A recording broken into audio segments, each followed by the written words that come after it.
গণভোটের সময় নিয়ে রাজনীতির মাঠে উত্তাপ থাকলেও এই বিষয়ে এখনো কোনো নির্দেশনা পায়নি নির্বাচন কমিশন। এর মধ্যেই পুরোদমে চলছে ত্রয়োদশ সংসদ নির্বাচনের প্রস্তুতি। গণভোট আগে হলে সেটি জাতীয় নির্বাচনে প্রভাব ফেলবে কিনা তা নির্ভর করছে কোন আঙ্গিকে ভোট হবে তার উপর। তবে দুটি বড় ভোট আয়োজনের জন্য 3 মাস সময় যথেষ্ট নয় বলছেন বিশ্লেষকেরা।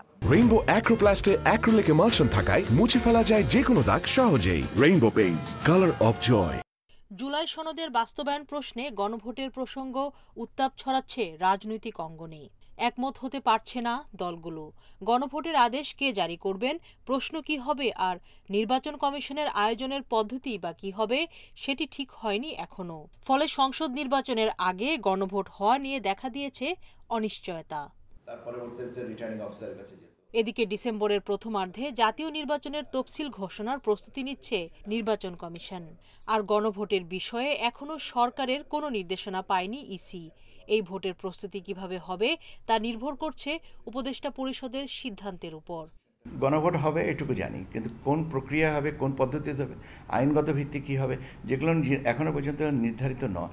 আমার মনে হয় যে এই সমস্ত বিষয়গুলো যখন ওনারা সিদ্ধান্ত নেবেন, হয়তো নির্বাচন কমিশনের সাথে আলোচনা করবে। যখন এর ব্যাপারে সিদ্ধান্ত নেওয়া হবে, নিশ্চয়ই তখন আইনি কাঠামোটা গড়ে তুলেই দেওয়া হবে বলে আমার বিশ্বাস।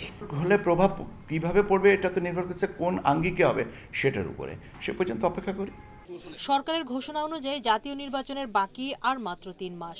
এই সময়ের মধ্যে আরেকটি বড় ভোট আয়োজনের সক্ষমতা ইসির আছে কিনা সে প্রশ্ন সাবেক ইসি কর্মকর্তার।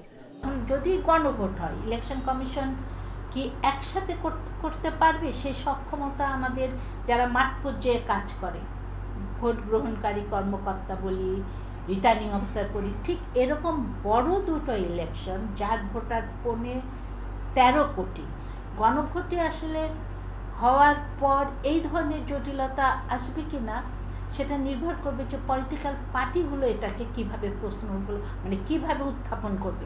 নির্বাচনের দিন গণভোট এবং নির্বাচন একদিনে হলে কোনো কারণে যদি গণভোটের ব্যাপারে কী সিদ্ধান্ত আমরা তো জানি না, কিন্তু একটা সরকার তৈরি হয়ে যায় দিন। সরকার তৈরি হয়ে গেলে কোনো শূন্যতা থাকে না। এটা বড় ব্যাপার হলো নির্বাচন এবং গণভোট একই দিনে হলে। বিশ্লেষকরা বলছেন সবচেয়ে গুরুত্বপূর্ণ হচ্ছে গণভোটের প্রশ্নটি সহজভাবে প্রান্তিক মানুষের কাছে পৌঁছে দেয়া। এ বিষয়ে সচেতনতা বাড়াতে কাজ করতে হবে রাজনৈতিক দল ও সরকারকে, নয়তো অর্থবহ হবে না গণভোট। সুলতানা জাহান মিতু, ইন্ডিপেন্ডেন্ট নিউজ, ঢাকা।